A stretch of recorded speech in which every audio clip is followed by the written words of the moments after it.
Fernando. Constitución que estuvo a punto de regir en dos hemisferios. Fue una ocasión histórica impresionante. Esta es la que realmente la Constitución de Cádiz pudo haber sentado un precedente irrepetible, una Constitución que sirviera para regir las instituciones de dos hemisferios al mismo tiempo, para América y para la península ibérica. Ocurrió a partir de 1808 y el punto de partida fue realmente el mismo en los dos continentes. Ocurrió una invasión napoleónica, la invasión de Napoleón de la península ibérica, con pretensiones de ayuda, hasta que el 2 de mayo de ese año los españoles se dieron cuenta de que las intenciones de Napoleón eran realmente de apoderarse de España, apoderarse de la península y hacerse también el dueño de la América colonial, las grandes joyas de la corona de España. El 2 de mayo se levantó el pueblo de Madrid advirtiendo que esas eran las intenciones y este fue el comienzo de una gran operación revolucionaria que concluiría en la Constitución de Cádiz y en América con las independencias y la elaboración de las constituciones propias de aquellos territorios. Ocurrió que inmediatamente después del 2 de mayo empezaron a constituirse en España juntas provinciales que asumían el poder que había dejado vacante la monarquía, que reunida en Bayona con el emperador renunció al trono. El emperador designó, como bien les consta, a su hermano José I, rey de España, y a partir de ahí se inician en la península la constitución de juntas revolucionarias que se van a ocupar de la gobernación provisional del reino. La Junta Central Gubernativa será la instancia superior y definitiva, la instancia de gobierno que sustituye realmente al gobierno del monarca absoluto, entonces Fernando VII o su padre, según las alternativas que entre padre e hijo van adoptando, porque en aquel tiempo renunció Carlos por Fernando y Fernando por Carlos, hasta que finalmente ambos entregaron el poder a Napoleón. Bien, esa junta general gubernativa es la primera que se da cuenta de que hay que buscar espacio para las provincias americanas y emite un comunicado a los americanos, denominado, en el que se indica que los americanos también tienen que incorporarse a este ejercicio de defender la patria común, defenderse y establecer criterios de gobernación. Esta convocatoria debe decirse que la había percibido antes que España, la había percibido Napoleón, que era una persona muy inteligente, cuando llamó a Bayona tanto a los representantes peninsulares como a los representantes, a una representación americana, para juntos hacer una nueva constitución para el reino. E hicieron en 1808 en Bayona la primera constitución que ha existido en España, si bien no fue una constitución del pueblo, sino una constitución otorgada, una carta otorgada por Napoleón con una disimulada participación de una representación de la soberanía, más bien de los estamentos. Esta idea la repite la Junta Central Gubernativa, haciendo un llamamiento para que los americanos se incorporen a la Junta, cosa que algunas provincias americanas hacen. Y declara también la Junta General Gubernativa que es absolutamente preciso que cada una de las provincias americanas tenga en la gobernación del conjunto peninsular, el conjunto americano, tengan una igualdad de trato, es decir, que haya una igualdad entre los representantes americanos y los representantes peninsulares. Se empiezan, por tanto, a movilizar las fuerzas. A América, sin embargo, llegan las noticias procedentes de España en dos momentos diferentes, pero muy inmediatos. En 1809 aparecen dos navíos representantes de dos naciones que llevan dos versiones diferentes de lo que está ocurriendo en España. El Serpent, que es un navío de guerra francés, cuenta en Caracas lo que estaba sucediendo en España según la versión francesa, y un pequeño barco inglés cuenta las historias según la ven los ingleses, que entonces son aliados del gobierno formal peninsular. La reacción que se produce en América es de estupor, de no saber realmente por dónde seguir ni a quién obedecer, y se dividen las fuerzas entre los criollos dominantes de aquellos países, entre los que creen que una vez que ha desaparecido el monarca absoluto, debe ponerse en marcha un mecanismo que habían explicado muy bien desde Suárez los padres de la escolástica, que es el retorno de la soberanía. La soberanía pertenece al monarca en virtud de una traslatio imperii, que es un ejercicio a través del cual el soberano natural, los estamentos trasladan al monarca esas facultades. Si el monarca desaparece, la soberanía revierte al pueblo, me pregunto, o según las versiones de algunos criollos, vuelve a las provincias que agrupan o gobiernan los pueblos. Esa es la idea de unos, de otros se manifiestan con absoluta lealtad al rey Fernando, y así lo manifiestan. Otros deciden establecer procesos constituyentes propios que son los prolegómenos de una independencia que ya parece absolutamente inevitable. El acto siguiente fue la convocatoria de Cortes Generales para España. Había que establecer una nueva Constitución como correlato de la Constitución de la Junta Central Gubernativa, que deja de llamarse de esta manera y se instituye como regencia. Y es la regencia la que va a convocar Cortes, de nuevo en términos de igualdad entre los americanos y los españoles, que vengan americanos también a celebrar Cortes. América no estaba como para hacer elecciones de diputados, dada la situación revolucionaria parcialmente que se vivía en algunas provincias, y dada la premura tampoco era muy fácil celebrar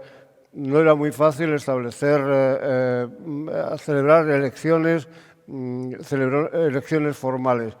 De modo que se articula al mismo tiempo que se convoca a los americanos un sistema bastante pintoresco de suplencias, que consistió en que tanto los gobernadores de esa ciudad, de Cádiz, como los jefes provinciales de Málaga, se ocuparon de buscar cuántos americanos había en estas provincias para reclutarlos para que participaran en las Cortes.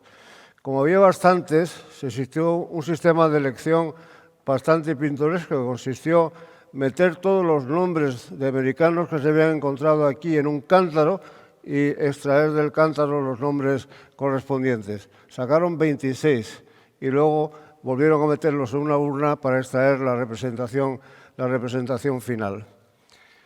La cuestión de cuántos americanos tendrían que participar en las Cortes de Cádiz fue una cuestión verdaderamente crucial.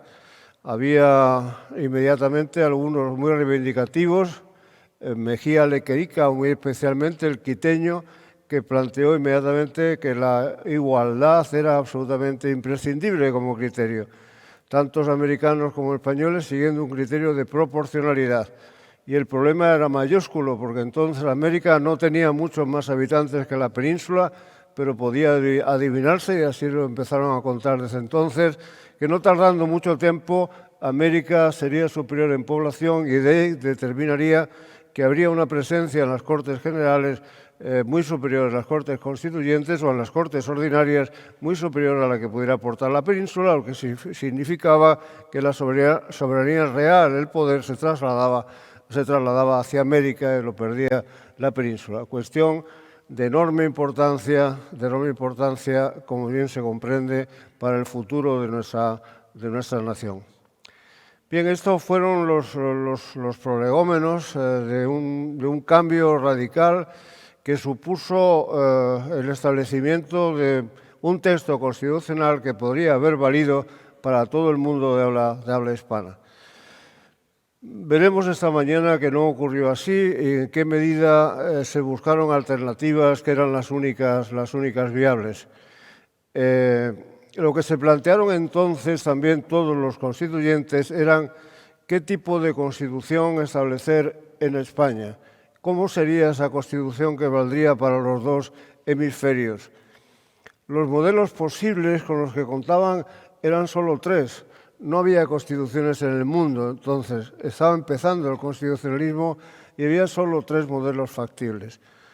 Uno era el modelo historicista británico.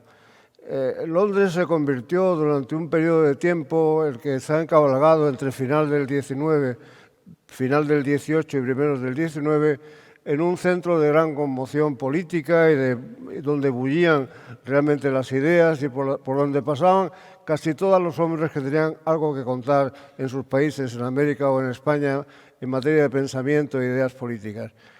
Por Londres pasó Francisco de Miranda, que constituyó una biblioteca formidable, muy conocida, el gran precursor. Por Londres pasó nuestros Jovellanos, nuestros Argüelles, gentes de la revolución burguesa española. Allí estuvo Andrés Bello, junto con Bolívar. Por allí pasaron personajes tan importantes para el pensamiento político como Blanco White, el gran Blanco White, editor del Español, periódico que influyó extraordinariamente en toda América. Era posible, se plantearon ellos, casi todos acabaron siendo anglófilos, una constitución como la de los ingleses, es decir, una constitución que no está escrita, una constitución que no existe y que consiste en un cúmulo de costumbres, el common law fundamentalmente, o la ancient constitution, que llaman ellos, que es simplemente una manera de entender la política en el marco de una monarquía limitada, una monarquía con algún poder pero controlada por el Parlamento. Esa posibilidad, aunque cuando pasaron por Londres, algunos de los presentes eran declaradamente jacobinos, como Miranda, que lo fue originalmente, pero luego declinó y se convirtió en un partidario de la anglofilia, igualmente constitucional, o personajes como Bello, que lo fue, aunque Bello pasó por allí después de este periodo, que fue realmente alguien que se enamoró del sistema británico de gobierno, y tantos otros, no digamos de los nuestros. El conde de Toreno, que pasó un poco tiempo por allí, solamente porque lo había mandado su tierra, el Principado de Asturias, a ver si obtenía ayuda de los británicos contra la invasión napoleónica, también fue un hombre crucial en la defensa de las ideas británicas, insisto, de la vieja Constitución, el concepto de antigua Constitución, la innecesariedad de aprobar ninguna Constitución escrita a la francesa, porque eso de los franceses era algo para algunos perfectamente odioso. Los realistas, muy especialmente, consideraban que España no necesitaba para nada una Constitución. El segundo modelo constitucional era el de nuestros vecinos franceses.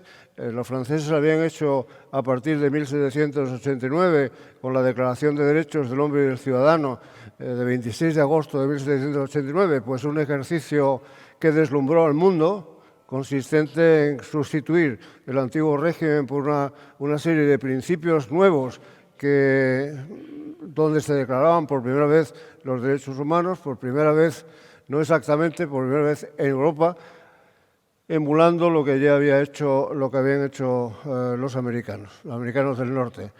La primera Constitución francesa es de 1791. Los franceses hacen entonces constituciones sustituyen unas a otras con mucha rapidez. Hacen una en 1791, la siguiente en 1793 y la otra en 1795. Todas constituciones que tienden con un progresivo conservadurismo a partir de la primera, que es la marcadamente revolucionaria, donde se establece la separación de poderes, la división de poderes y las garantías de los derechos. Decía el artículo 16 de la Declaración de Derechos del Hombre y del Ciudadano que todo país que no tiene establecida una división de poderes y una garantía de los derechos no tiene Constitución.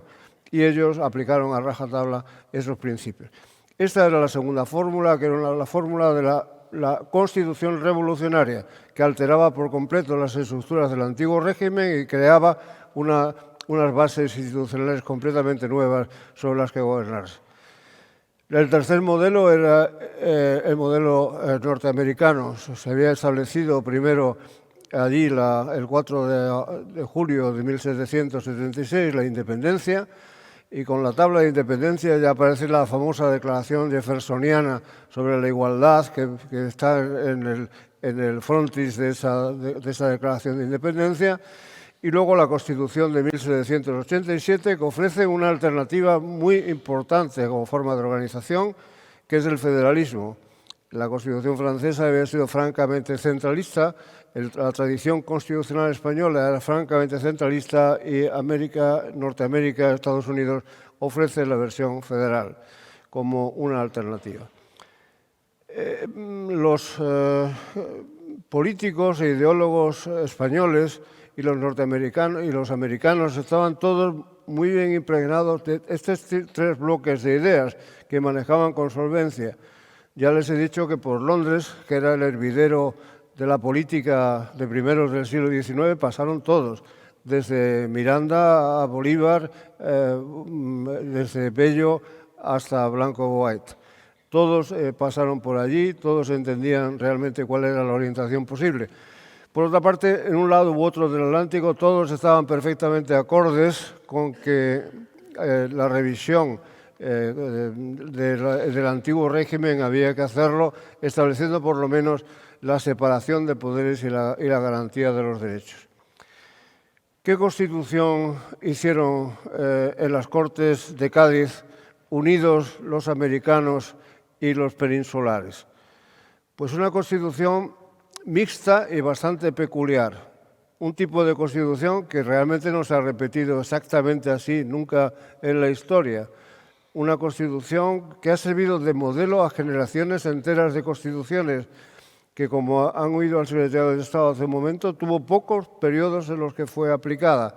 Prácticamente entre 1812 y 1814, entre 1820 y 1823 y en el periodo de la Sargentada de la Granja de 1936. Y pare usted de contar. Pero no pare usted de contar sobre su influencia, porque todo el constitucionalismo posterior, español y americano, de un modo u otro ha tenido la Constitución de Cádiz como referencia para recortar, añadir, modular, pero sobre ese esquema de disposición. Es algo así parecido a lo que hacemos en la academia con el diccionario. Nos basamos en el diccionario de autoridades, siempre lo retocamos, lo modificamos, lo ampliamos, pero autoridades es nuestra referente para el trabajo sucesivo. Pues así la Constitución de Cádiz exactamente. ¿Qué hizo la Constitución de Cádiz? Pues fue la Constitución más disimulada, más inteligente, más preciosa desde un punto de vista de la creatividad que se ha hecho nunca. Los constituyentes gaditanos eran en su mayoría liberales, pero también había realistas, gente que se creía absolutamente, que creía en el absolutismo, como Ostolaza, o gente como el quiteño Mejía Lequerica, que creía firmemente en la libertad y la obligación de establecer una constitución sobre bases nuevas que rompiera con el antiguo régimen. Pues bien, la Constitución del 12 está llena de disimulos, hace declaraciones absolutamente liberales, pero se viste de una apariencia no revolucionaria para no alarmar. Desde el maravilloso discurso preliminar que escribió Argüelles está clara esa intención. El discurso preliminar empieza diciendo: nada hay en esta Constitución que no esté inscrito en las leyes fundamentales del reino. Exactamente me parece así. Nada hay en esta Constitución que no esté ya escrito en las leyes fundamentales del reino.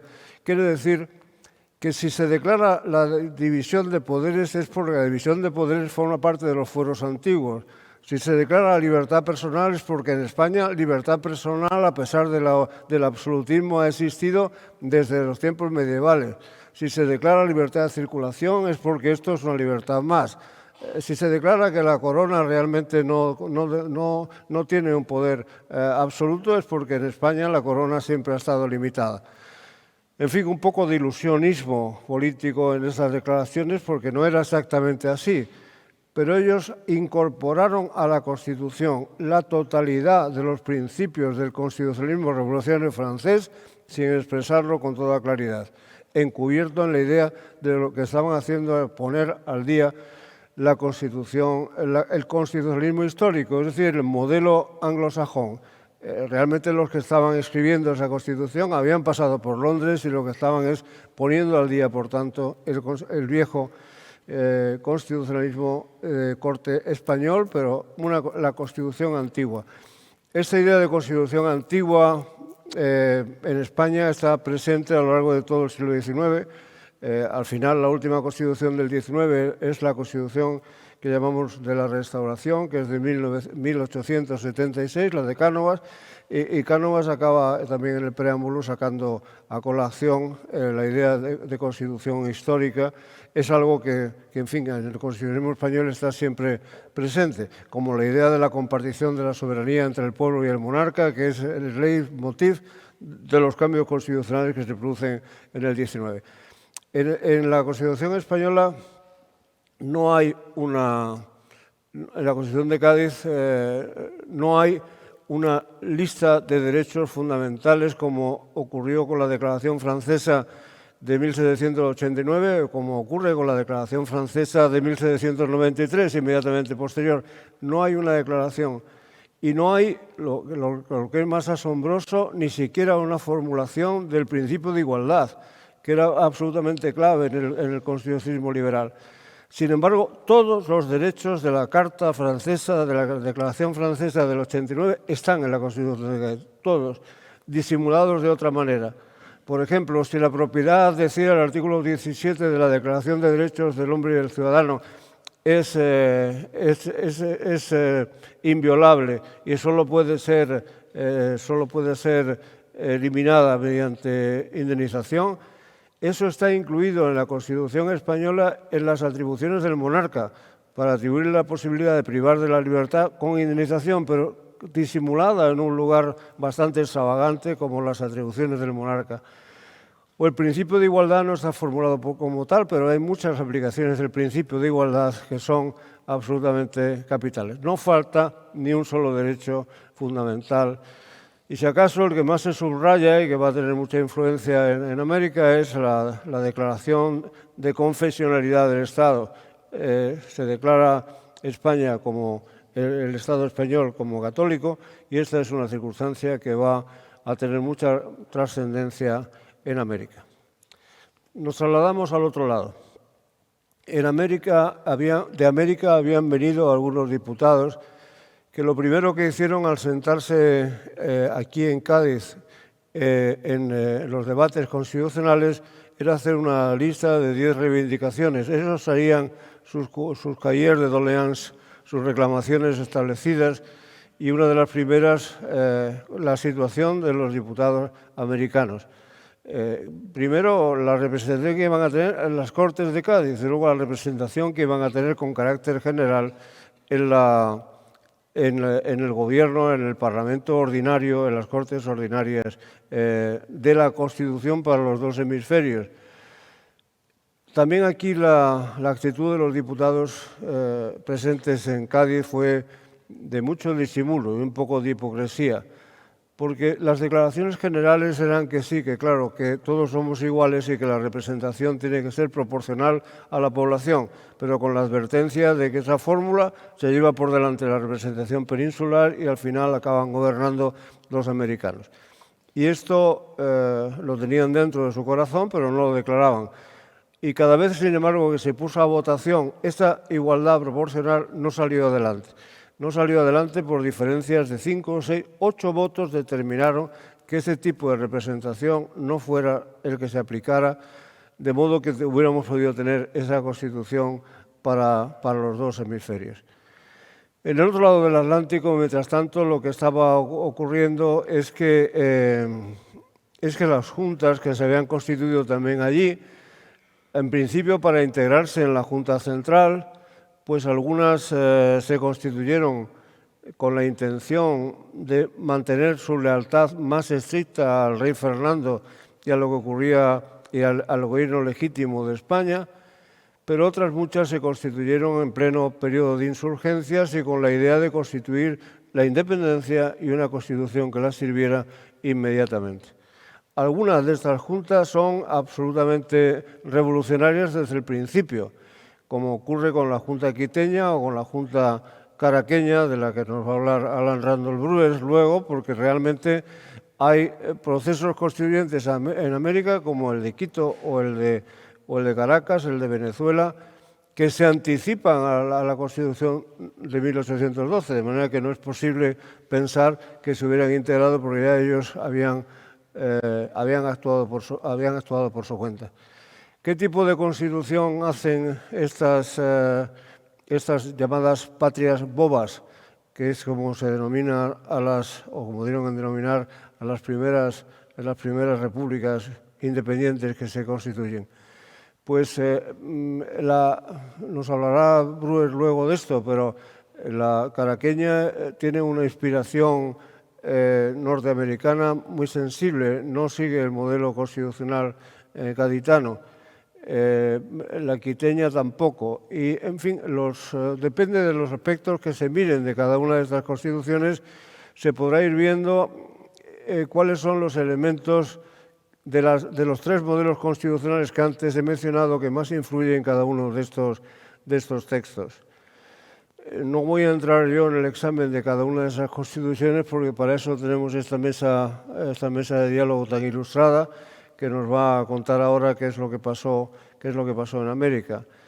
Pero con carácter general, el proceso constituyente e independentista americano se cortó con el retorno del rey Fernando VII a España en 1814. Se produjo entonces un bloqueo que determinó, sin embargo, en América una aceleración interna con juntas que se constituyen en algunos países, México, Apatzingán, Tucumán en Argentina, que determinan pues, un calentamiento mayor del proceso independentista.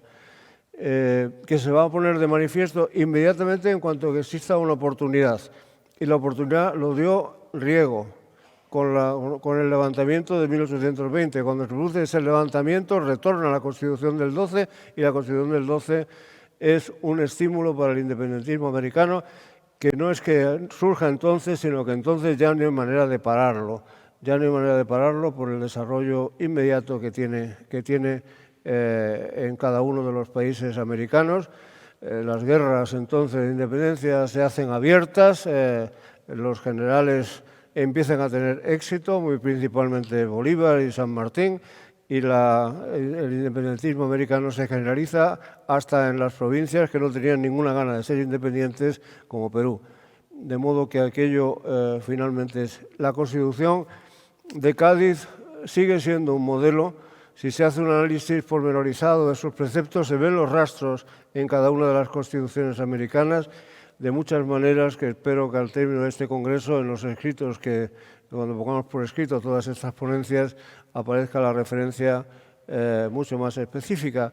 Pero para ponerles un ejemplo, cuando ya la Constitución de Cádiz había perecido en España a manos del rey absoluto, todavía México la levantó de nuevo y en 1924 en México se aplicaba la Constitución de Cádiz y no, sin embargo, en España, como nos explicará, espero, dentro de un momento, Fernando Mingallón, que ha hecho un monumental trabajo sobre las constituciones mexicanas. Bueno, yo no les voy a hablar más, como participo en la mesa de diálogo, las cosas que se nos vayan ocurriendo las podremos comentar. Y ahora les dejo con la mesa de diálogo, constituida de derecha a izquierda por Alan Randall Bruers Carías, compañero y amigo de Venezuela, de Caracas, aunque ayer emocionado con las palabras de Sergio Ramírez aludiendo a los que han tenido que emigrar, porque él es también de los huidos de Caracas instalado en Nueva York, perseguido por el régimen de su país. El secretario de Estado, Juan, ya lo hemos saludado, Pablo Ruiz Tagle, que va a hablarnos, es profesor decano en la Universidad Chilena, y Fernando Mingallón, que es profesor catedrático en la UNAM. Todos son personas muy diestras en lo que van a contar, porque Fernando ha hecho nada menos que 9 volúmenes dedicados a la Constitución mexicana. Pablo tiene muchos estudios porque es profesor de Constitucional en Chile. Y Randy Brewer es Randy para nosotros, después de ese rotundo Alan Randolph, y Alan Randolph Randy ha hecho una monumental también explicación del constitucionalismo venezolano. Muchas gracias y me voy con vosotros.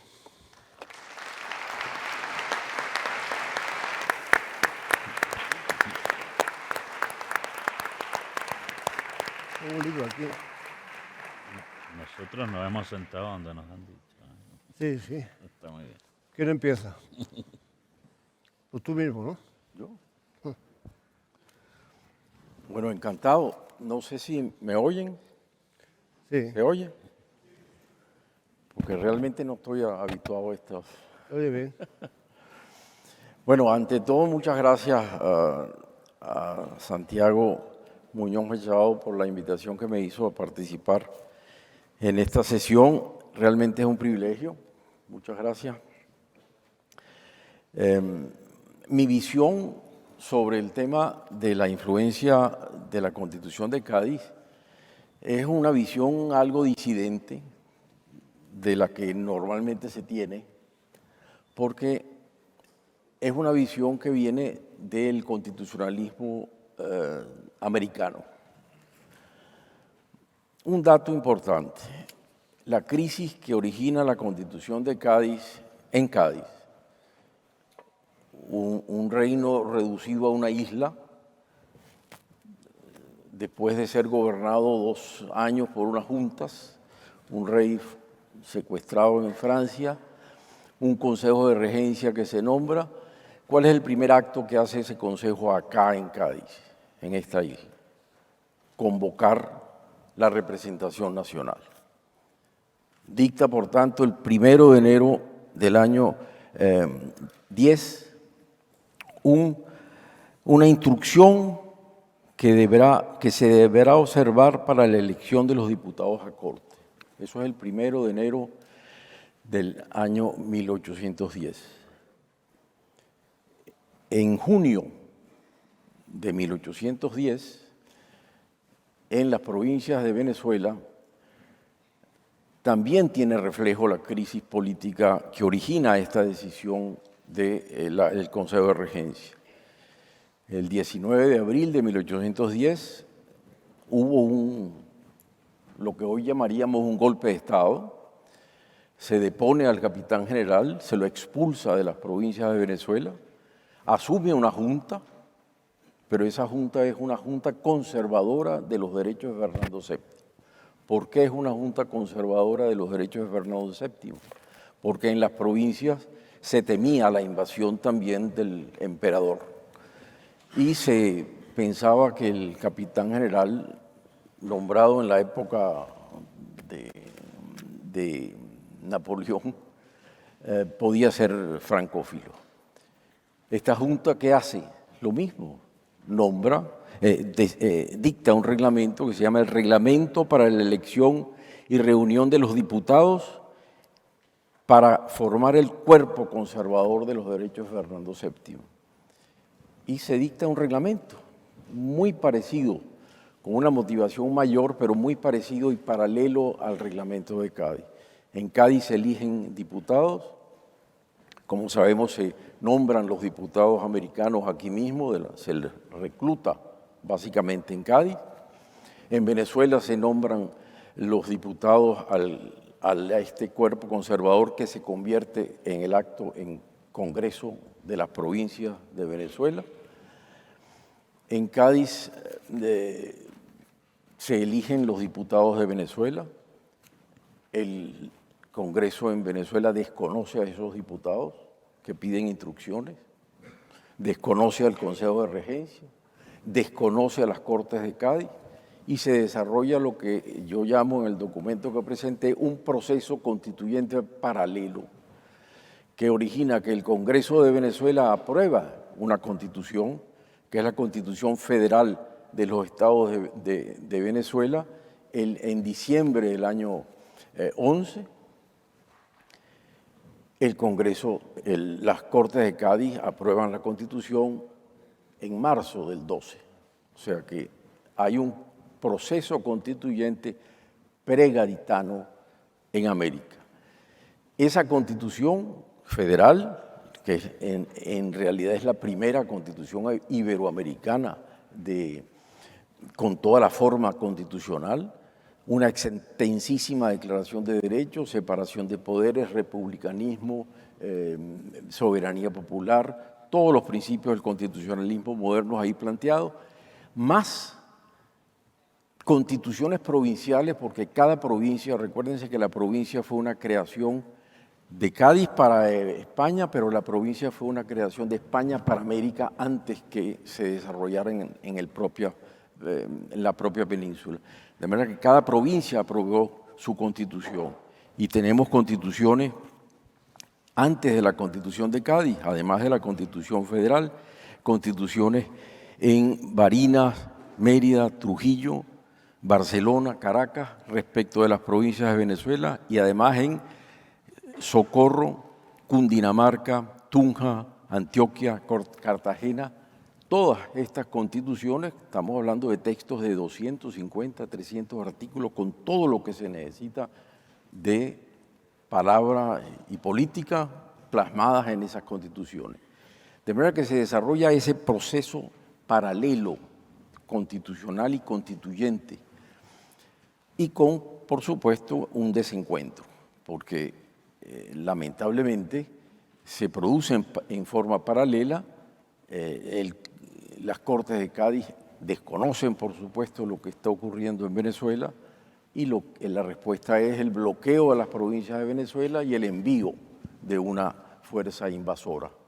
Esta fuerza invasora, a principios del año 12, en marzo, invade desde Puerto Rico las provincias de Venezuela. Es una fuerza invasora militar frente a un país que no tiene ejército, lo que tiene son milicias tradicionales coloniales, y por supuesto gana la fuerza invasora, y Monteverde, que es el comandante de la fuerza invasora, ¿qué hace? No aplica ni siquiera la Constitución de Cádiz. Y lo que es que vale la pena recordar lo que dice con Monteverde. Le dice a la audiencia de Caracas: la Constitución de Cádiz, una ley sabia y liberal, era concebida para lugares pacificados, súbditos leales, poblaciones quietas, siendo muy distinto el caso en el cual se hallan las provincias de Venezuela, humeando todavía el fuego de la rebelión más atroz y escandalosa. De manera que dice, gobernar esta sociedad de bandoleros, alevosos y traidores por las reglas en que se manda por esta Constitución es imposible. Y por tanto ni siquiera aplica la Constitución de Cádiz en Venezuela. Y ese proceso conduce, por supuesto, a la ruptura entre las dos partes del Atlántico. La Constitución de Cádiz sí se aplica al resto de las provincias de América. El breve periodo en que pudo estar en vigencia esa Constitución, que como bien sabemos dura hasta el año 14, entre el 12 y el 14 se aplica a las provincias que ya son parte, según declaración de la propia Corte de Cádiz, son partes del reino. Pero, como les decía, tiene duración muy poca. Y Santiago Muñoz Machado y yo, como profesores de Derecho Administrativo, estoy seguro que tú habrás leído, como es un ejemplo para mis alumnos, cuando se trata, ¿cuándo quieren ustedes realmente saber cómo se anula un acto administrativo? La nulidad de un acto administrativo. Pues acudir a lo que dijo Fernando VII cuando llegó a Madrid en el año 14. Declaró simplemente como nulos y de ningún valor ni efecto, ahora ni en tiempo alguno, como que si no hubiesen pasado jamás y se quitasen de en medio del tiempo. Esa fue la anulación de las Cortes, de todo lo que hicieron las Cortes y de la Constitución. Es decir, mejor ejemplo de nulidad absoluta no existe que este. Y eso fue lo que originó que, por tanto, la Constitución perdiera vigencia en todas partes. ¿Y cuándo adquiere vigencia e influencia la Constitución de Cádiz? A partir de que se le impone de nuevo a Fernando VII, por riego, en el grito de un pueblo cerca de acá, Cabezas de, no me acuerdo, San Juan. de San Juan, y se le impone la Constitución a Fernando VII en el año 20, y ahí es que empieza. ¿Y por qué la Constitución de Cádiz es entonces lo más importante? Porque para el año 20, todo lo que venía del liberalismo constitucional de Francia ha desaparecido. En Francia no hay declaración de derechos. Después de pasar por un imperio, no quedó república, se eliminó república, no había nada. La restauración, la Constitución de Cádiz es, por tanto, la bandera del liberalismo. Y ahí es que entonces empieza esa Constitución a tener valor. Y empieza aquí en Europa, no tanto en América. Se aplica por los Carbonaris en Sicilia y se adopta la Constitución de Cádiz, se adopta en la Lombardía, en el Reino de Cerdeña y se adopta en Portugal. Allí es que empieza la Constitución a ser el gran documento liberal del constitucionalismo moderno. Y esa Constitución entonces también repercute en América. Y repercute en América cuando tiene que repercutir, que es cuando se produce realmente la independencia. Pues la independencia de Venezuela y de Nueva Granada en el año 11 queda atrás, porque después viene la guerra, que sí, es una guerra en toda forma que desarrolla desde el año 14 con el envío de la mayor flota que va a América en toda la historia fue en el año 14, con Morillo. Esa guerra termina en el año 20, justamente cuando la Constitución empieza, y esa Constitución entonces repercute en toda América. Y ahí sí, esa Constitución se sigue como modelo en todas partes. Entonces, esa es un poco mi visión disidente de procesos paralelos y luego la gran importancia de la Constitución a partir del año 20. Hay dos modelos rotundos de, perdona el inciso, de tratar las normas, no la Constitución. El estilo Fernando VII, esta norma no es ni ha existido y se tendrá por nunca jamás puesta. Y la de Monteverde, que tampoco es menuda, eso consiste en una inaplicación. Diga lo que diga la Constitución, digo yo que no se aplica y no se aplica. O sea, el general Monteverde, que era un personaje importante en el que mandó a Chirona definitivamente a Miranda, ¿no? ¿Tú eres de los que creen que Bolívar traicionó a Miranda? Sin la menor duda, sin la menor duda. Bolívar en el año 12, bueno, en el proceso justamente del constitucionalismo, aprobada la Constitución de diciembre del año 11, se constituye el gobierno republicano, pero coincide con la llegada de Monteverde a Venezuela. A Bolívar se le nombra comandante del castillo de Puerto Cabello, donde está el arsenal de toda la provincia. Lamentablemente, en el 1 de julio, el 30 de junio, 1 de julio, pierde el castillo de Puerto Cabello. Bolívar desaparece de la escena. Hay que tener en cuenta que Bolívar no fue parte del proceso constituyente del año 12. Él no estuvo en el Congreso, no estuvo nada.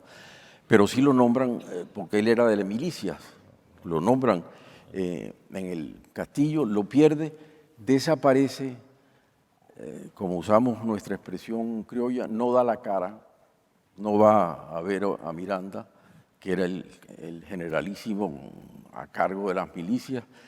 Le manda una carta diciéndole que no lo puede ver, que él se va y desaparece. ¿Y cuándo ve a Miranda? El día 30 de julio, cuando ya Miranda ha firmado una capitulación con Monteverde y el 30 de julio en la noche hace preso a Miranda junto con otros oficiales. Que es traidor porque firmó una capitulación. Señores, Miranda era la persona más experimentada en capitulaciones. Había firmado capitulaciones en Maastricht y había firmado las capitulaciones en Bahamas y en Pensácola. O sea, si él ha firmado aquello es porque aquello no tenía vida frente a la invasión de Monteverde. Bueno, lo entregan y le entregan a Miranda, se lo entregan a Monteverde. Monteverde lo manda al Castillo y tal, y termina acá en Cádiz. Miranda, ¿cómo que no lo traiciona? Lo traiciona, tendría sus motivos, pensó que el otro era traidor, lo traiciona y desaparece Miranda. Y Bolívar, que había tomado la decisión en ese momento de desaparecer y venirse incluso a Europa a luchar acá con Wellington, cambia y entonces asuma otro rol, el espectacular rol de luchar contra Morillo y ganar aquella guerra en miles de batallas, pero ya es otra persona. Pero aquella persona quedó grabada. Marcada para la historia. Y vino a la cárcel de La Carraca, aquí en Cádiz, donde muere finalmente. En Miranda, sí, muere en el 16. El 16. Bueno, yo creo que, Juan, ¿tú quieres o te pasamos y pasamos? No me pases. ¿Eh? Si no te importa, me gustaría Intervenir. Sí. Adelante. Bueno, yo creo que lo más importante de la Constitución de Cádiz no tanto es la vigencia que pudo tener en España como la trascendencia que tuvo tanto en Europa como en América. La Constitución de Cádiz se convierte en una especie de modelo romántico muy aceptado internacionalmente, entre otras cosas porque ni ha cortado cabezas, como puede haber sucedido en la Revolución Francesa, ni ha sido seguida de un imperio invasor, sino que de alguna forma se percibe siempre como un grupo de personas asediadas, no solamente militarmente, también hubo una epidemia de fiebre amarilla que asoló la ciudad, y de alguna forma eso tiene una fuerza romántica que efectivamente, como ya ha comentado mi predecesor, tiene una traducción en Europa, especialmente en Italia, también en Portugal, pero curiosamente en Rusia, porque hay una especie de sintonía. Evidentemente, las dos campañas, la de España y la de Rusia, llevan a que Rusia y España son, digamos, los que se han levantado contra el emperador Napoleón, y hay una especie de tratado de amistad que se firma en el año 1812, en el cual se menciona las Cortes de Cádiz y la Constitución de 1812 por parte de los rusos como algo admirable, pese a que evidentemente Rusia fue siempre una autocracia. Pero ahí, digamos, ese vínculo que yo creo que es lo que hace que la Constitución de Cádiz haya tenido, digamos, como esa especie de sacralización a lo largo de la historia, no digamos ya cuando se va viendo no solamente que hay constituyentes latinoamericanos de los firmantes de la Constitución, que son 185, 54 proceden de América, de los 14 ponentes, 5 son de origen latinoamericano, o sea que hay, digamos, no solamente un protagonismo, luego evidentemente ya la aplicación es otra cosa, porque efectivamente, como se ha comentado, ni dentro de España ni fuera de España las cosas permitían un trasiego de personas, de asistencias, pero evidentemente sí que hay esa concepción biohemisférica, ¿no? Pero luego hay constituyentes que participan en la elaboración de sus propias constituciones y que tienen esa especie de referente que es la Constitución del 12.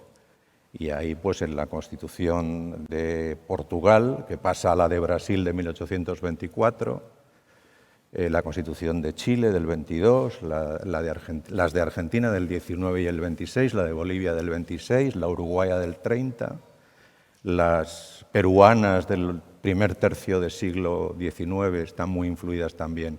Pero yo diría que lo que quizás sea el elemento de referencia, además de todo lo que supone división de poderes, concepción, digamos, de una serie de derechos, la igualdad, la libertad política, incluso hasta la contribución progresiva, donde se viene a decir que las personas deben de contribuir a las cargas del Estado en función de su poder. Esos son elementos que van pasando, pero quizá el concepto que quizá tenga más trascendencia es el de la nación como reunión de todos los ciudadanos, pese a que yo creo que hay ahí un elemento que conviene también matizar. La propia Constitución de Cádiz distingue entre ser español y ser ciudadano, y el ciudadano tiene unos derechos políticos que de alguna forma hasta se matiza para concretar y venir a decir que ni los negros ni los mulatos puedan entrar en ese concepto de ciudadanía. O sea que hay, digamos, también ese elemento de decir, bueno, vamos a contar con los americanos, pero hasta cierto punto para que el tema no se desborde. De hecho, esa especie de concepción racista estará muy presente en las constituciones españolas del siglo XIX cuando, sabiendo que Cuba y Puerto Rico tenían una estructura, digamos, de esclavitud, y para evitar la extensión de los derechos a América, las constituciones dejan muy claramente sin representación a Cuba y a Puerto Rico en las Cortes españolas. O sea que Cádiz sí deja que haya, digamos, una cierta presencia de americanos, pero cuando ya entramos en lo que es el constitucionalismo español a lo largo de todo el XIX, no se quiere convocar a los americanos, o sea, a Cuba y a Puerto Rico, por el temor a decir que aquellos derechos que se reconocen en la península podían crear un problema grave si se extendía el principio de igualdad a dos islas que tenían esa estructura esclavista. Yo diría que lo más importante también que puede influir en América es cómo las Cortes de Cádiz, la Constitución de Cádiz, concibe dos elementos muy importantes que serán esenciales para introducir un concepto de democracia local, como son los ayuntamientos. La Constitución dice que tiene que haber ayuntamientos en aquellos lugares donde haya más de 1000 habitantes, 1000 almas, dice, porque, bueno, otro de los elementos es el concepto de alma, que, bueno, quizá porque también es cierto que una buena parte, un tercio de los constituyentes de Cádiz son clérigos, es decir, son de ahí la declaración de confesionalidad y de prohibición de cualquier otra. Pero dicho esto, el concepto del ayuntamiento que se impone como un elemento que terminará siendo muy democrático y en el hecho de que el cabildo es realmente quizá la figura que más contribuye institucionalmente a las independencias, ¿no? A reflejar esa voluntad de los americanos. Luego, también las diputaciones provinciales, diputaciones que son esenciales para lo que será también un concepto de la gestión local en América, porque se les da unas competencias importantes a esas diputaciones provinciales. Tienen competencias en materia de ejército, de policía, de recaudación, de gasto público y todo eso, evidentemente, incluso de escuelas primarias, porque una de las cosas que declara la Constitución de Cádiz es la obligatoriedad de la enseñanza primaria, donde los niños tienen que aprender a leer, escribir y contar. De esa manera entra en detalle. Y esto, tanto los ayuntamientos como las diputaciones provinciales, juntamente con esa estructura de voto que hace que primero todas las parroquias elijan unos representantes que a su vez eligen representantes de partido, que a su vez eligen a los diputados que finalmente aparecerán en las Cortes, es lo que puede de alguna forma contribuir o ayudar a que se extienda en América esa idea de la desconcentración administrativa, que evidentemente también influye en eso lo que puede ser la Constitución americana. Luego ya, pues evidentemente hubo muchas razones para que las cosas no salieran adelante, sino que al revés, es decir, que esa propia estructura que se quiso dar de participación contribuyó ante la crisis institucional, ante la guerra, y ante el vacío de poder que se dio, pues evidentemente esas juntas que se habían ido creando en América desde el año 1808 a 1810 fueron las que de alguna forma protagonizaron. Pero es verdad que luego estas personas, tanto los que habían participado en el proceso constituyente en Cádiz como los que recibieron influencia, tomaron algunos de estos principios importantes en las constituciones que antes mencioné. Así que, como digo, quizá en España la Constitución no tuviera mucho tiempo de eficacia, digamos, jurídica, pero sí se convirtió en una especie de mito que iba de alguna forma citándose. Hasta el movimiento decembrista en Rusia en 1825 sí que enarboló la Constitución de Cádiz como ideal para implantarla en Rusia.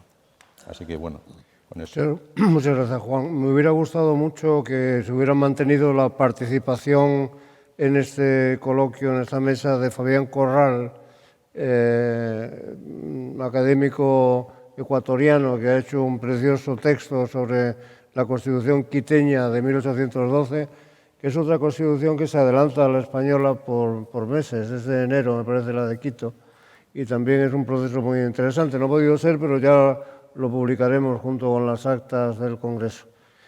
Y muchas gracias, Juan. Yo creo que, bueno, que se plantean, quizá el tema de la presencia de las provincias y de los municipios es un tema muy interesante.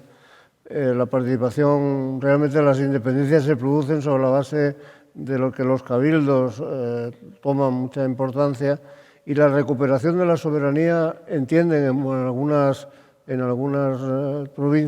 regiones, son las depositarias de la soberanía y no el pueblo, ¿no? Y por tanto se genera un movimiento de fragmentación de la soberanía, que es lo que va a dar lugar a la emergencia en América de federalismos parecidos al federalismo americano, que también Bolívar denostó la utilización del esquema federal porque creía que no era posible que en la América Latina se pudiera aplicar ese modelo. Pero es importante porque ahí hay un influjo de la Constitución de América del Norte muy importante en la incorporación a América de un modelo federal contrario, de todos modos, a la tradición centralista española, centralista de la Constitución de Cádiz, y las provincias se consideran como una herramienta de centralización aquí, mientras que allí pueden ser la base de la constitución de federalismos. Bueno, Pablo Ruiz Tagle nos cuenta el ejemplo chileno. Bueno, gracias, Santiago, por esta magnífica invitación. Y antes de decir nada sobre la Constitución de Cádiz y su influencia, quiero también aprovechar de rendir un homenaje a Jorge Edwards, que ha fallecido, académico, abogado de la facultad a la que pertenezco, que escribió su novela El patio de la facultad. En fin, me es imposible iniciar estas palabras sin recordarlo. Yo reflexionaba cuando escuchaba las palabras de Santiago sobre una cuestión que es central, que es el tema del sentimiento constitucional. Porque si yo quisiera decir algo sobre la Constitución de Cádiz, creo que no sería el análisis pormenorizado de sus disposiciones, sino cuál es el espíritu que la anima. Y en esa dirección, mis palabras reconocen que la Constitución de Cádiz es un tremendo aporte en lo que los juristas llamamos la idea de la ley ferenda, la ley que debe regir, no la ley vigente, no la ley positiva. Desde luego Santiago explicó que rigió pocos años, que fue abolida por el monarca que se suponía debía sostenerla, pero en términos de los ideales que transmite, es poderosísima y nos habla hoy. Yo en febrero de este año estaba parado en el Fuerte Ahuil, que es el último lugar de la corona española en América del Sur, y pensaba todo lo que España había dejado a Sudamérica Y por cierto, pensaba que la lengua, muchas de las ideas jurídicas, la forma de ser, eran el legado. Pero debo reconocer que por mi influencia y formación norteamericana y quizá francesa, no veía en España ese espíritu liberal que anima la Constitución de Cádiz, que es central. Y lo dice las primeras palabras de su discurso preliminar, que dicen que la Comisión en forma tímida, dice, y usa esa palabra, tímida, la timidez constitucional que anima a Argüelles y a los redactores del discurso preliminar. Santiago habló de que la Constitución, en cierto modo, había significado envolver un liberalismo en formas antiguas, y eso sería un disfraz o algo que se pone encima. Pero yo hablaría de esta otra idea, de la idea de la timidez. Y la hablo en un tiempo en que la democracia representativa y constitucional está en peligro. En un tiempo hemos escuchado al escritor Rivera ayer hablando de los problemas que ha tenido en su patria, que son gravísimos y que hay que condenar. En un tiempo en que la revista Economist, es una revista, en fin, que tiene una orientación, reconoce que en el mundo hay solo 24 democracias constitucionales y en América entera 3 países solamente. Entonces, el 8% de la población del mundo vive en un sistema democrático. Y en ese tiempo, la Constitución de Cádiz es inspiradora. ¿Y por qué es inspiradora? Porque la Constitución de Cádiz se propuso refrenar en condiciones extremas de violencia la división, los problemas políticos de representación gigantescos que existían en España en esa época, y en cierto modo lo logra. No fue capaz quizás de construir. El constitucionalismo es un conjunto de ideas y una práctica política. En lo que fueron las ideas, instaló las ideas que se necesitaban para el futuro. En la práctica política no tuvo suficiente energía para que esas nuevas formas se asentaran definitivamente. Pero creo que en verdad la Constitución de Cádiz tiene muchas cosas que decirnos en términos tímidos. En nuestro país hemos estado en una profunda reflexión constitucional y el primer intento de hacer una nueva Constitución en que se pusieron sobre la mesa quizás los problemas centrales de nuestra patria, pero las soluciones que se propusieron no eran tímidas, en gran medida eran maximalistas, no recogían la tradición constitucional anterior, no siguieron en ese sentido esta idea que a mí me parece central. A Cádiz vinieron 2 representantes de Chile, pero no vinieron a hacer una constitución, vinieron a representar el cabildo y partieron en 1809, en marzo de 1809, y llegaron en marzo de 1810, 4 meses antes de la Constitución. Es como si a nosotros, que hemos sido invitados al Congreso de la Real Academia, de repente nos dijeran, bueno, tenemos que hacer una Constitución. Venían a hacer una cosa y les pedían que hicieran en verdad otra cosa. En ese contexto, la idea de las demandas a las que se refería Santiago, que se impusieron por parte de los representantes de Chile al menos, empalmaron con el bando de posición más liberal de Cádiz, pero no tuvieron un efecto político inmediato.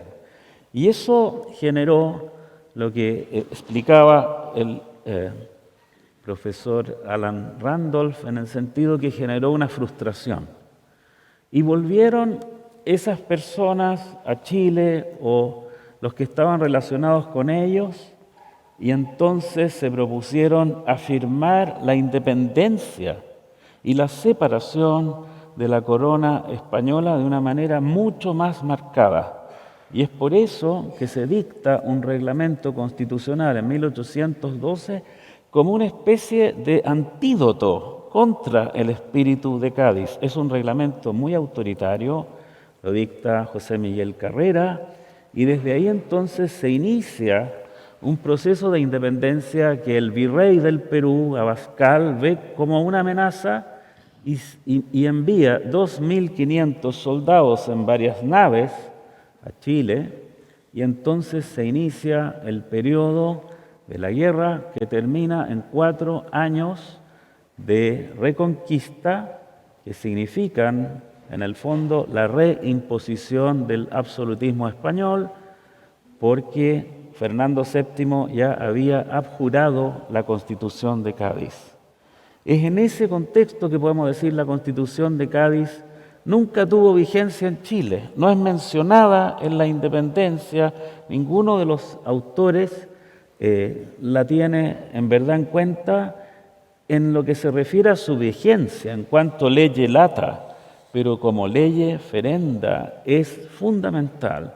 Y aquí hay otro antecedente, que es que uno de los redactores de la Constitución del año 28 en Chile, José Joaquín de Mora, es gaditano, estaba exiliado en Francia y viaja a Chile y redacta esta Constitución que uno podría decir es la gran Constitución que ha tenido Chile y está inspirado en muchas ideas de la Constitución de Cádiz.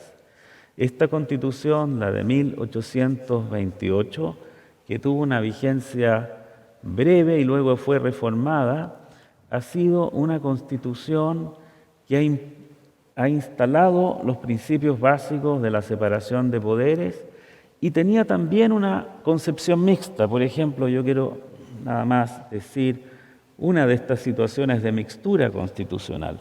Reconocía por una parte el impeachment o el juicio político y por la otra reconocía el juicio de residencia. Una es una institución típicamente de la democracia constitucional norteamericana o inglesa y la otra es una institución de la colonia española. ¿Qué más diría para terminar? Es un océano de posibilidades. Este es un tiempo en que se instala un espíritu cosmopolita. Santiago Muñoz Machado decía que Bello había estado en Inglaterra, que había sido cercano a Miranda. Bueno, Bello también fue amigo de Blanco White y en sus cartas privadas reconocen que el mejor sistema para América, cuando ellos están en Inglaterra, sería la monarquía, pero después ellos reniegan de esa solución cuando están en Chile. Y algo semejante se puede decir también de personas que son muy importantes en nuestra historia constitucional, que quizás no mencionan directamente la Constitución de Cádiz, pero entre ellos yo creo que el que convendría tener en cuenta para reconocer en vivo y en directo lo que es ese espíritu de una cierta timidez es la situación de O'Higgins, que se llamaba en verdad Bernardo Riquelme, vivió a pocas cuadras aquí en la Plaza de la Candelaria, estudió aquí y le escribe a su padre que le había negado los fondos, que era un alto funcionario de la corona, diciéndole que en verdad él lo que menos le gustaría es que se piense que era una persona mal agradecida, una persona que no reconocía a su padre como su, benefactor. Hay una relación, yo diría, filial entre las colonias por una parte y la corona y el pueblo de España, que es como las situaciones familiares que generan estas situaciones, y yo diría los buenos hijos, las buenas hijas, tienen también respecto de sus padres cuando los quieren y los respetan ese sentimiento de timidez que anima esta Constitución. Argüelles se fue a Londres y desde ahí escribe la defensa de la Constitución y lo hace con razones, lo hace como una persona que acepta que ha cometido algunos errores, pero no reniega de su pensamiento a pesar de esta tranquilidad, sobriedad y sensatez, que es otra palabra que se usa en el discurso preliminar, que a mí me parece que es central en la construcción de cualquier experiencia constitucional. Muchas gracias, Pablo. Bello fue marcadamente monárquico, ¿verdad? Bello, ¿Sí? que fue marcadamente monárquico. Él fue monárquico, yo diría, cuando está en Inglaterra. Después, cuando regresa a Chile, dice que él ya no es monárquico, es decir, no le gustaría instalar una casa real en América y piensa que no es posible porque se requiere, para que una monarquía funcione, una casa monárquica que tenga una historia, que tenga un tiempo extendido de duración. Una casa monárquica nueva es muy inestable, no soluciona los problemas que tiene América y por eso él adopta la posición republicana, que es la que inspira las constituciones chilenas. Él llega en 1829, invitado por el presidente Francisco Antonio Pinto, que era del bando liberal, y pierde Pinto el poder y Bello, sin muchas complicaciones, se pasa al bando conservador y se hace muy amigo de Mariano Egaña. Esa es otra cuestión que yo anotaría, que aquí hay una fluidez intelectual porque, como he escuchado antes, no hay mucha seguridad sobre los modelos que funcionan. Estamos hablando de la tercera constitución del mundo y el constitucionalismo es por esencia un sistema de ensayo y error, de hacer cosas que funcionan y a veces, por muy bonitas que se ven las constituciones o las soluciones políticas en el papel, no funcionan y entonces hay que abandonarlas y buscar otras. Yo pienso sí que la Constitución de 1812 es una tremenda, tremenda fuerza de ley ferenda y su discurso preliminar es equivalente en su riqueza a los Federalist Papers, además de que sus disposiciones, por ejemplo, en materia judicial, son extraordinariamente bien logradas. Muy bien, gracias. No en último lugar, Fernando Serrano Mingallón, que ha estudiado para celebrar el 200 aniversario de su Constitución, que sigue siendo de 1917, la Constitución Revolucionaria Mexicana, pues ha estudiado todas las constituciones, empezando primer volumen Constitución de Bayona, segundo volumen Constitución de Cádiz. Por tanto, el constitucionalismo mexicano, la primera pieza, son dos constituciones que sirvieron para los dos hemisferios. Entonces México era un país descomunal de grande que necesitaba que hubiera constituciones en cada zona, en cada región, por tanto federalista por naturaleza. Pero en fin, adelante con las repercusiones de Cádiz en México, Fernando. Bueno, primero muchísimas gracias. Me da muchísimo gusto la oportunidad que me dan todos los organizadores del Congreso de poder hablar de un tema como Cádiz. Cuando tuve la noticia de que iba yo a participar, siempre surge la primera duda. ¿Qué se puede decir ya de Cádiz?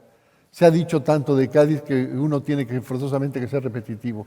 Y cuando uno piensa a sentarse se da cuenta que no, que Cádiz es como de esos hechos históricos que han sido un parteaguas en la humanidad. En concreto, Cádiz es un parteaguas jurídico del derecho público en habla española, que yo creo que como hay ningún otro. Sobre eso se puede hilar y se puede decir muchísimo. Y en el tiempo que nos queda, o que me queda, yo creo que querría hablar de 4 o 5 aspectos. Primero, antecedentes. Una cosa que no se reconoce mucho en España es la importancia del constitucionalismo francés. La invasión de Napoleón en España fue atroz. Es un hecho ilícito, ilegal, inmoral, permitido por dos monarcas felones que se permitieron todas las ignominias con tal de poder conservar el trono, que al final sí lo lograron, pero bueno. Y eso le dio, quizá el único aspecto positivo que tuvo es que le dio al Imperio Español, y en concreto a España, la ventaja que tiene vivir en un régimen constitucional. Luego, la segunda etapa, después de estos antecedentes, sería la convocatoria. Los españoles, pero sobre todo las clases populares españolas, se dan cuenta de esto. Y como muchas veces pasa en los hechos históricos, de un sentimiento popular sube a las clases privilegiadas o a las clases educadas. Y son los que se dan cuenta que hay que convocar a un congreso en una ciudad extraordinaria como es Cádiz, extraordinaria por el arte, por la cultura, por la belleza y por la situación geográfica. No se pueden acercar los franceses a Cádiz por tierra y menos por mar. Eso les permite a ellos poder estar reunidos aquí en Cádiz y durante 2 años discutir y aprobar la Constitución. Una Constitución que es un ejemplo para el mundo, es la tercera del mundo, es una Constitución extraordinariamente bien pensada, con los errores que puede tener un documento primigenio como lo de Cádiz, pero con unas cualidades y unas ventajas infinitas. Las ventajas infinitas es la igualdad, los derechos, aunque no estén catalogados como tal en el texto constitucional, la idea de ciudadanía, la idea de soberanía nacional, la idea de una corona paliada o limitada, no solo por la Constitución, sino por las juntas, por otros tipos de instancias gubernativas que no están frente al rey, pero que sí condicionan al rey. Como errores, yo señalaría las dos fundamentales, que son la forma de Estado y la forma de gobierno. En la forma de gobierno se va hacia una monarquía, lo que era obviamente lo general en aquella época, y en la forma de Estado le tienen miedo al federalismo norteamericano. La tradición de las, como se dice ahora en México, de las culturas originarias era completamente centralista. Todas las culturas previas a la llegada de los españoles, aztecas, mayas, olmecas, toltecas, era un tlatoani en el centro completamente centralista. A esto llega una cultura española también con un criterio completamente centralista. Y en México se piensa que esto ya es insuficiente. Entonces, aquí lo que pasa es que me salí ya un poco. Entonces, yo creo que Cádiz tiene tres, si no errores, tres metas que le quedó por cumplir, que es la separación absoluta de la Iglesia y el Estado laico, la forma de Estado y la forma de gobierno. ¿Qué pasa en 1812? Se promulga Cádiz, 4 años después de Bayona, y ¿qué pasa en las colonias en aquella época? En México, en el año 10, es el grito de independencia de Hidalgo. Ese mismo año, en diciembre, esto es en septiembre, en diciembre, en un estado, en Guadalajara, en el estado de Jalisco, expide un decreto que no es una constitución, pero sí lo podríamos considerar como la parte dogmática de una constitución, o una parte dogmática de una constitución, que es la abolición de la esclavitud, la segunda en América, y la eliminación de alcabalas, que limitaba la circulación de las mercancías en el virreinato. Sigue el proceso en España que ya lo hemos visto. Fernando VII regresa, abjura de su juramento de respetar la Constitución, empieza una persecución contra los liberales, abole de manera simbólica y absoluta todos los hechos para el pasado, para el presente y para el futuro que hubiera tenido Cádiz, con lo cual se demuestran las limitaciones del derecho, porque habrá podido anular lo que quiera, pero la idea de libertad y de patriotismo que tiene Cádiz no lo pudo abolir por medio de un decreto. El movimiento independentista en México sigue. En el año 21 se logra la independencia que se logra de una manera curiosa y con un personaje poco conocido, que es Juan de Donojú. Juan de Donojú es el último enviado por la corona para gobernar el virreinato de la Nueva España. Se le conoce como virrey, pero en realidad no era virrey, porque ya la Constitución de Cádiz había cancelado los virreinatos. Entonces era el capitán general de la Nueva España. Él era un liberal que había conocido a Mina en Londres y que Fernando VII, para desaparecerse de él, lo manda a América, lo manda en concreto a México. Y él se encuentra con una situación ya insostenible.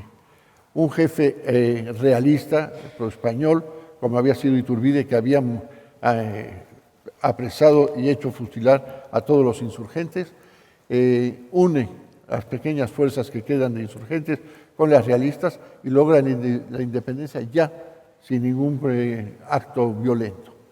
Llega Juan de Donojú, llegan un primer pacto con él en un poblado de Córdoba, en el estado de Veracruz, se firman los tratados de Córdoba con los principios de la independencia, luego se firma la independencia y entra el ejército trigarante a la Ciudad de México.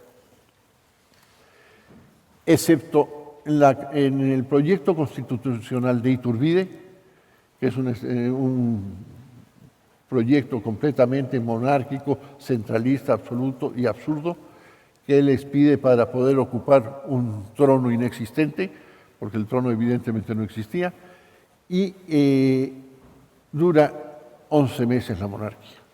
Cae Iturbide, es derrocado y sale al exterior. Y se proclama la primera República Mexicana.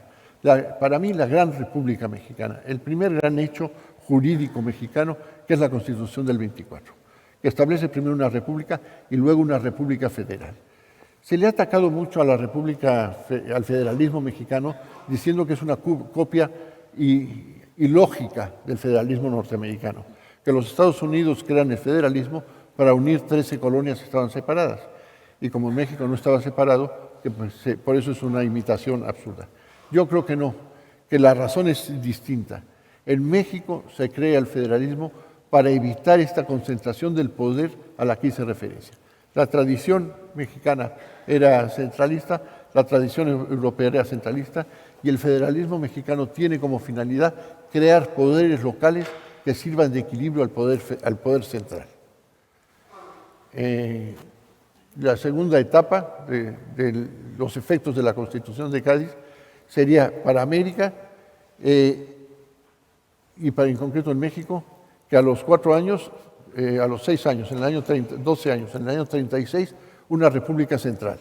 Hay que pensar que ya había México perdido 500.000 kilómetros cuadrados en América del Sur.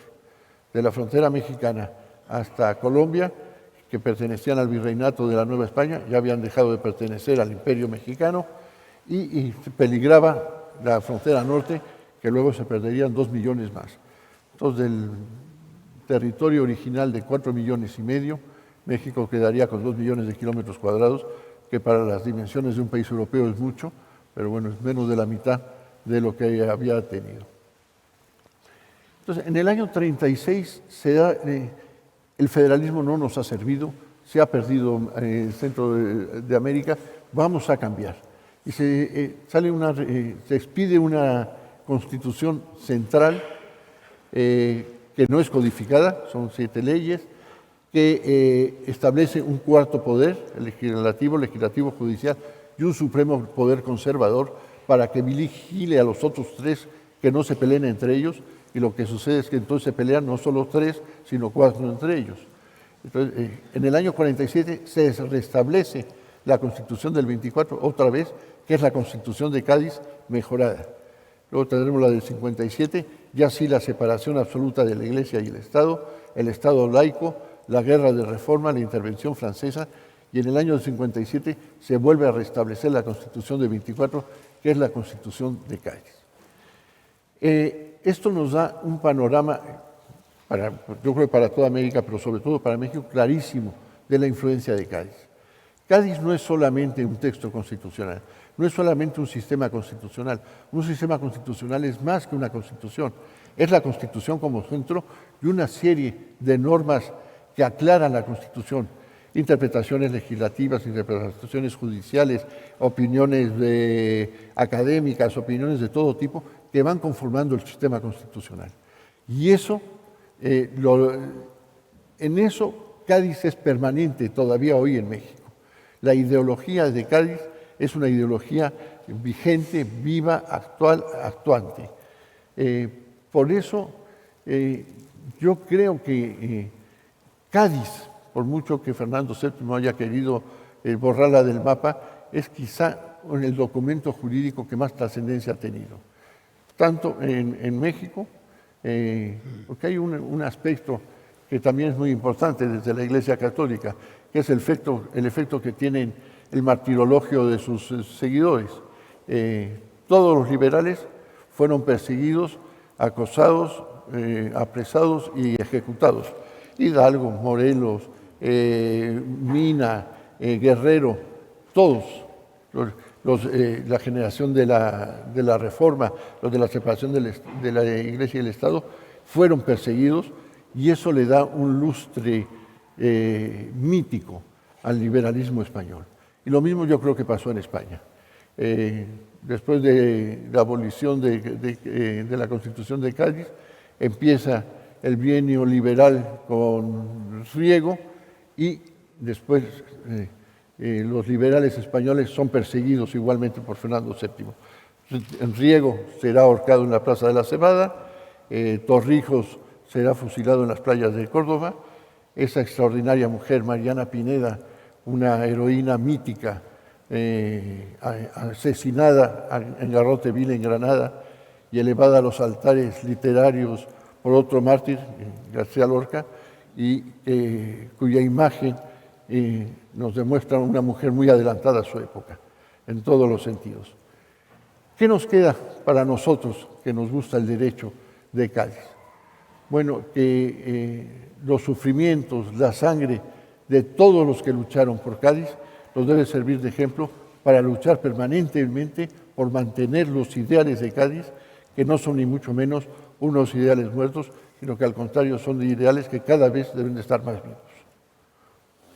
Muchas gracias, Fernando.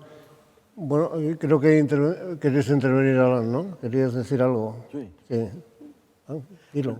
Quería hacer varios comentarios. Tan importante como la Constitución de Cádiz fue la instrucción para la elección de los diputados a las Cortes, en paralelo al reglamento en Venezuela. Hay que tener en cuenta que son los primeros estatutos electorales de Iberoamérica. Ese reglamento, esa instrucción de Cádiz, porque es por primera vez que se llama la representación popular y se hace la elección, como decía Fernández Trillo, en grados. Y esa fue la forma, de manera que hay que reivindicar esa instrucción, que queda desapercibida, pero realmente ahí está la base de la Constitución. El segundo tema es el de las provincias. La provincia la creó España para América. La desarrolló en América desde el siglo XVI. Todo se hizo con base en la creación de provincias. Las provincias luego se agruparon en los virreinatos, en capitanías generales, etc. Pero la provincia es la institución clave del desarrollo territorial de América. Y esa institución regresa a la península y se crea con Cádiz, pero viene del mestizaje. Esa es una institución americana creada por España para América y regresa acá. Por eso tan importante es la provincia en América. Todo se hizo con provincias, aisladas, autónomas, muy descentralizadas. Se agruparon en virreinatos y en organizaciones como las capitanías generales, pero la provincia fue la clave. Cada provincia tenía su gobernador, su cabildo metropolitano, que fueron los que desarrollaron la independencia. Además, recuerden aquella frase: llegaban las instrucciones de España, se acata, pero no se cumple. Se decidía allá qué era lo que podía aplicarse o no de lo que venía de acá. Entonces, ¿por qué el federalismo? Porque las provincias eran las autónomas y el federalismo fue la forma de unir lo que nunca había estado unido. Por eso los grandes países latinoamericanos son federales: México, Argentina, Brasil, Venezuela, Colombia, que lo fue durante un buen tiempo, fueron Centroamérica, organizados Centroamérica. como instituciones federales porque era la única. Entonces las provincias tenían sus legislaturas provinciales que anteceden en meses a las diputaciones provinciales, pero con esos mismos poderes que están en la Constitución de Cádiz, las tenían estas legislaturas provinciales. Algo importante que no pasó a América de Cádiz y de la Constitución de Cádiz fue ese dato de los municipios en cada 1000 almas. Eso es francés.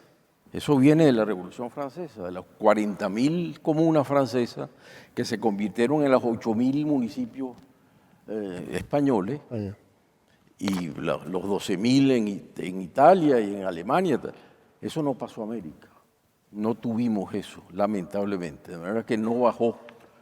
De los cabildos metropolitanos y los grandes municipios, no bajaron. Solo piensen en este ejemplo. Venezuela, con el doble del territorio de España, hoy tiene 300 municipios frente a los 8.000 españoles, o sea que no pasó para allá. Y eso es igual en toda América. Algunos países tienen 1.000, 2.000 municipios, pero no pasan de allí. Nunca llegó al nivel de las 1.000 almas y las instituciones municipales.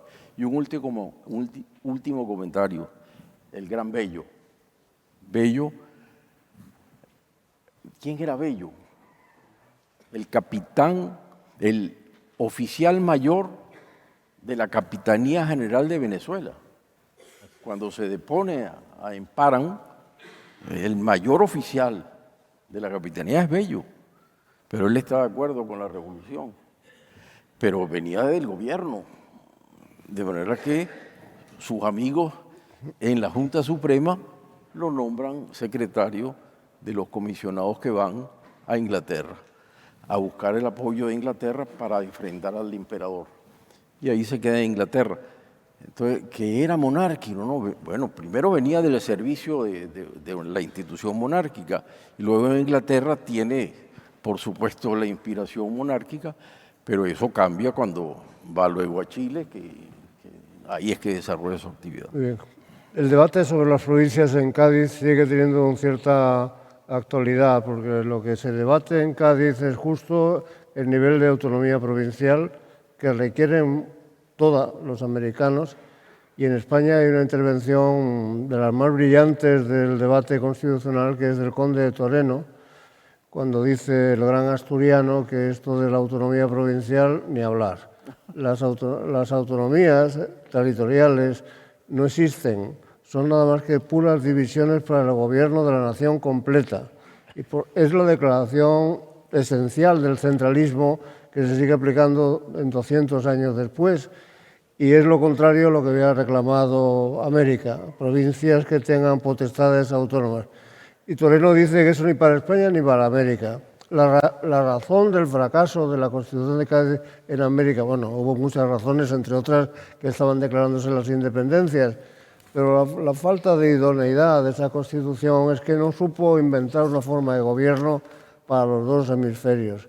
Hubiera sido formidable, ¿no?, crear un gobierno que desde donde fuese. Los portugueses prefirieron trasladar la monarquía a Brasil para gobernar el imperio desde Brasil. En nuestro caso hubiera sido difícil pasar a la capital América, pero bueno, desde Madrid, podríamos decir, se gobernara una nación tan extendida en el mundo. Eso como ejercicio intelectual es formidable, ¿no?, pensarlo ahora mismo. ¿Cómo haríamos una confederación extendida a uno y otro lado del Atlántico, una confederación de naciones? Que no tendría nada que ver con la Commonwealth, porque eso es otra cosa, eso no es... y esto es lo que estuvo en juego en Cádiz. ¿Es posible constituir una confederación Bueno, el gran error de los constituyentes es que no supieron ceder al centralismo tradicional y estricto. Nada de descentralización, nada de confederación, nada de gobiernos autónomos. Todo se gobierna en Madrid como si esto fuera una nación de 750.000 kilómetros cuadrados, que son los que tiene la península. No, era un territorio formidable y una variedad poblacional muy importante. Y bueno, estaba, luego lo vamos a ver en el Congreso, todo el gran problema también de esa otra población marginada a la que no se quiso de ninguna manera dar entrada. No hubo igualdad realmente a pesar de las declaraciones, porque quedaron fuera de la Declaración de Igualdad. Eso que en la Declaración de Derechos tan bonita, tan importante de Venezuela, la de 1811, decía el artículo 200, me lo sé de memoria porque es un artículo muy bonito. En lo sucesivo no hay ni indios, decía indios, así, no hay indios ni castas, todos somos iguales. Eso que hizo esa declaración no lo hizo España y no se atrevió a hacerlo, y ahí pues radicó uno de las razones importantes del fracaso. Pero en fin, recordarlo me parece a mí maravilloso. Pensar que pudo haber una nación extendida a los dos lados del Atlántico y cómo se gobierna y se construye eso es un ejercicio intelectual formidable. ¿Quieres decir algo, Pablo? No, nada más que recogiendo esa idea, pienso en el fantástico libro La paz perpetua de Kant, que argumenta que para lograr la paz en el mundo es bueno que existan unidades políticas equivalentes, republicanas, no conoció la monarquía constitucional, y que entre ellas la posibilidad de la guerra es menor.